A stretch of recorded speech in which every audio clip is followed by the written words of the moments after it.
ശ്രീരാമായ നമ. സർഗം 37. രാമഗുൽമ വിഭാഗം. രാമൻ ഗുൽമങ്ങളെ നിർമ്മിക്കുന്നു. അതിൻ്റെ തരംതിരിവുകൾ. ഗുൽമം എന്ന് വെച്ച് കഴിഞ്ഞാൽ കൂട്ടം കൂടി നിൽക്കുന്ന ഒരു ഗ്രൂപ്പ്, ഒരു സമൂഹം, അതിനൊക്കെയാണ് ഗുൽമം. സൈന്യങ്ങളിൽ തന്നെ ചില ഭാഗങ്ങളിൽ പ്രത്യേകം കൂട്ടങ്ങളെ ഉണ്ടാക്കി ആക്രമിക്കാനുള്ള ആസൂത്രണം ചെയ്യലാണ്. സീതാരാമ ഗുണാരാമ പുണ്യാരണ്യവാസനോ വന്ദേ വിശുദ്ധ വിജ്ഞാനോ കവീശ്വരവും. കഴിഞ്ഞ സർഗത്തില് രാവണന്റെ ഗുൽമം ഉണ്ടാക്കിയതൊക്കെ പ്രത്യേകം പറഞ്ഞു.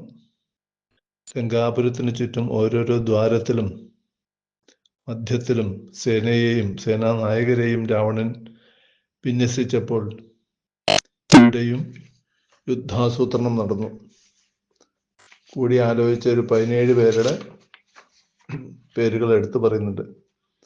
അംഗദോ ബാലിപുത്രശ്ച സൗമിത്രശ്ച രഭകവി സുഷേണ സഹദായാദോ മൈന്ദോ ദ്വിവിദേവജ ഗജോ ഗവാക്ഷോ കുമുദോ നളോ എന്നിങ്ങനെ എടുത്തു പറയുന്നുണ്ട്. അതിൽ രാവണന്റെ ഇളയ അപരജനായ വിഭീഷണൻ അർത്ഥഗർഭവും ഗൗരവമായ വാക്യം പറഞ്ഞു. എൻ്റെ 4 മന്ത്രിമാർ, അവരുടെയും പേരെടുത്ത് പറയുന്നുണ്ട്. ഇതുവരെ 4 മന്ത്രിമാരെന്ന് പറഞ്ഞിട്ടുള്ളൂ.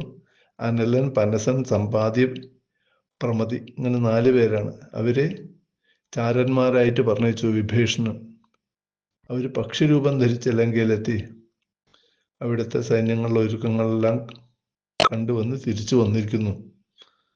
അവരറിയിച്ച വിവരങ്ങൾ ഹേ രാമചന്ദ്ര, ഞാൻ അതേപടി അറിയിക്കാം എന്ന് പറഞ്ഞ വിഭീഷണൻ പറയാണ്. കിഴക്ക് ദ്വാരത്തിൽ സൈന്യസമേതം പ്രഹസ്തൻ, തെക്ക് മഹാപാർശ്വനും മഹോദരനും, പടിഞ്ഞാറ് ധാരാളം സന്നാഹങ്ങളുടെ ശൂരന്മാരായ സൈനികരും ഒന്നിച്ച് രാവണന്റെ മകൻ രാവണി, ഇന്ദ്രജിത്ത്. ആയിരക്കണക്കിന് രാക്ഷസ യോദ്ധാക്കളുമായി ഇടയ്ക്കിടെ മന്ത്രണം ചെയ്തുകൊണ്ട് സ്വയം രാവണൻ വടക്ക് വശത്തും. പിന്നെ സേനാമധ്യത്തിൽ വിരൂപാക്ഷൻ പ്രത്യേക പടയുമായി. 10,000 ആനകൾ തയ്യാറാണ്. അത്രത്തോളം തേരുകളും കുതിരകൾ 20,000, 1 കോടിയിലധികം കാലാള്, ഇത്രയും തയ്യാറാണ്. പ്രധാന രാക്ഷസ യോദ്ധാക്കളെ കാക്കാൻ 1,00,000-ഓളം സൈനികർ ശ്രദ്ധാലുക്കളായി എല്ലപ്പോഴും ജാഗരൂകരായി നിൽക്കുന്നു. ഇതാണ് എൻ്റെ മന്ത്രിമാർ അവിടെ വന്ന് വിവരം അറിയിച്ചത്. ജ്യേഷ്ഠൻ കുബേരനെ ആക്രമിക്കാൻ ഒരുങ്ങിയ സമയത്ത് 60 ലക്ഷം രാക്ഷസന്മാരെ ഉണ്ടായിരുന്നുള്ളൂ. ഇപ്പോഴത് വർദ്ധിച്ച് രാവണനോടോ ഒപ്പം പരാക്രമം, വീര്യം, ഊക്ക, മനക്കരുത്ത്, അഹങ്കാരം ഒക്കെയുള്ളവർ കുമിഞ്ഞു കൂടിയിരിക്കുന്നു. കോടിയിലധികം ആയിരിക്കുന്നു എന്നാണ് നമ്മൾ കണ്ടത്. ഞാനീ പറഞ്ഞത് അങ്ങേക്ക് കോപം ഉളവാക്കാനോ ഭയം ജനിപ്പിക്കാനോ അല്ല. എന്തെന്നാൽ അങ്ങ് ദേവന്മാരെ പോലും ചാമ്പലാക്കാൻ കഴിവുള്ളവൻ തന്നെയാണല്ലോ. ആയതിനാൽ അങ്ങ് വാനരസേനയെയും വേണ്ട പോലെ വിന്യസിക്കണം. ഇത് കേട്ട് ശ്രീരാമൻ ഒരു തീരുമാനമെടുത്ത് കൊണ്ട് പറഞ്ഞു. ലങ്കയുടെ വലിയ താമസമൊന്നും ഉണ്ടായില്ല അദ്ദേഹത്തിന് അത് പറയാൻ. ലങ്കയുടെ കിഴക്കേ ദ്വാരത്തെ പ്രഹസ്തനെയും കൂട്ടരെയും, പ്രഹസ്തൻ അവരുടെ സേനാപതിയാണ്, വലിയ മന്ത്രിയും സേനാപതിയും ഒക്കെ ആയിട്ടുള്ളതാണ്. പ്രഹസ്തനെയും കൂട്ടരെയും നമ്മുടെ സേനാപതി നീലനും വലിയൊരു വാനപ്പടയും ആയി എതിരിടട്ടെ. ബാല്യനന്ദൻ, അംഗദൻ വൻപടയുമായി ചെന്ന് തെക്കേ ദ്വാരത്തിലെത്തി ആ 2 രാക്ഷസ വീരന്മാരെയും ആക്രമിക്കണം, മഹാപാർശ്വനും മഹോദരനും. പടിഞ്ഞാറ് ഭാഗത്ത് ഇന്ദ്രജിത്താണെന്നല്ലേ പറഞ്ഞത്, അതിഗംഭീരൻ, ഇന്ദ്രനെ പോലും തോൽപ്പിച്ച ആളാണ്. ഹനുമാനെയും കൂടിയും ബോധം കെടുത്തിയ ആളാണ്. പക്ഷെ ഹനുമാൻ അത് അതിജീവിക്കുകയാണ് ചെയ്തത്. ഹനുമാന്റെ കഴിവുകൾ ഇതുവരെ മുഴുവൻ നമ്മളിപ്പോഴും കണ്ടിട്ടില്ല.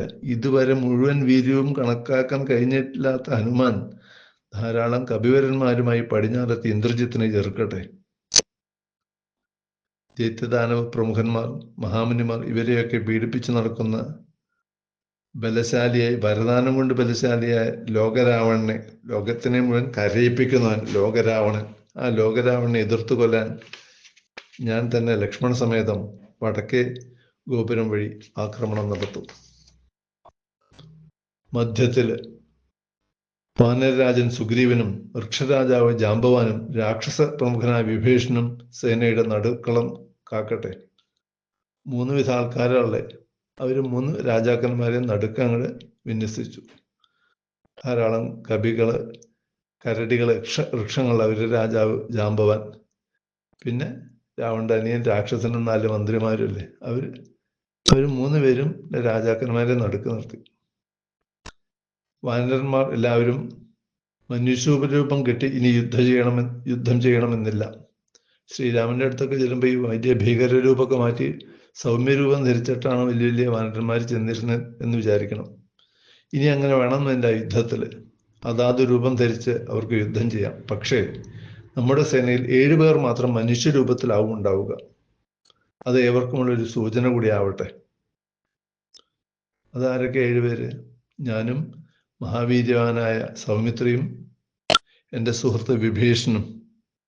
എങ്ങനെ വിഭീഷണൻ? ആത്മന പഞ്ചമശ്ചായം സഖാമമ വിഭീഷണ. എൻ്റെ ഒപ്പം എൻ്റെ സുഹൃത്തായ വിഭീഷണൻ പഞ്ചമൻ, അഞ്ചാമനായിട്ട് 5 പേരോട്, 4 മന്ത്രിമാരോടും കൂടി 5ാമനായിട്ട് വിഭീഷണനും, പിന്നെ ഞാനും ലക്ഷ്മണനും. ഞങ്ങളിങ്ങനെ 7 പേര് മനുഷ്യരൂപത്തിലുണ്ടാവും. ബാക്കിയുള്ളവർക്കൊക്കെ പല ഭീകരരൂപങ്ങളും ധരിക്കാം. ഇതെല്ലാവരും അറിയാൻ വേണം. വെച്ചാൽ ഒന്നുകിൽ രാക്ഷസന്മാർ, അല്ലെങ്കിൽ കവികള്, അല്ലെങ്കിൽ കരടികൾ, ഇതുള്ളൂ. മനുഷ്യരൂപം ധരിച്ച് 7 പേരേ ഉള്ളൂ. അവര് ശ്രദ്ധിക്കണം എന്നുള്ളതുകൊണ്ടാണ് പറഞ്ഞത്. ഇങ്ങനെ കാര്യപ്രാപ്തിക്കായുള്ള നിർദ്ദേശം കൊടുത്ത ശേഷം ശ്രീരാമചന്ദ്ര പ്രഭു സുവേലാചലം കയറാനായി പുറപ്പെട്ടു. സുവേലാചലം നീ കയറി അതിൻ്റെ മുകളിൽ നിന്ന് ലങ്ക കാണാൻ പുറപ്പെടുകയാണ് ശ്രീരാമചന്ദ്രൻ. തതസ്തു രാമോ മഹതാബലേന. അപ്പോൾ വലിയ വൻപടയും പിന്നാലെ ചെന്നു.